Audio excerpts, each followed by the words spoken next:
আমার খোলা হইলো তিনটা, তিনও খোলা ধরেন 550 বোর।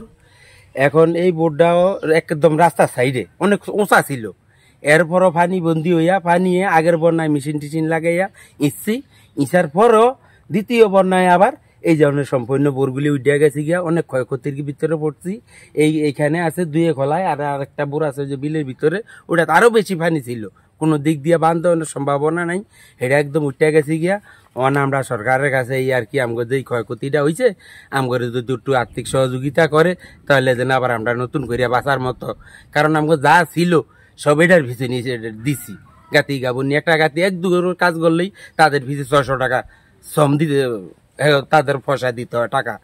তখন আমরা আর কুলাইতে পারতেছি না, বাড়ি ঘর দুয়ারে যা স্বামী বোর যা জিনিস বেচা পর্যন্ত আমরা এগুলা দিছি করছি।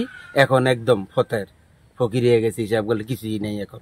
কানে ভোট দিয়া যারা আমার কাজ গত বিল্লা ধরেন 8-10টা ফ্যামিলি চলতো, এখন ছড়ি আলা বাজালি এলা সবাই চলতো, ব্যানগাড়ি আলা উদ্যতে চলতো, সবাই তো অফ, কে সবার রিজিকের উপরে হাত ফেরে গেছে গিয়া। এইটা ছাড়া আমগো তো আর কোনো গতি নেই। এই অবস্থা দিও না আমরা দাঁড়াইছি, মানে আমরা যেন এটা ছাড়া আর কোনো কর্মও নাই, এটাই ছিল আমগো পেশা। মানে এই পেশাতেই আমরা একদম মাইর খেয়ে গেছি। যদি আমগরে কোনো রকম সরকার যে বাজে যদি সহযোগিতা করে, আবার দাঁড়ানোর মতো যদি একটু পিছে দেয় কিছু সহযোগিতা, তাহলে আর কি আমরা বাঁচতে পারবো, নাহলে একদম বিপদ আমগো।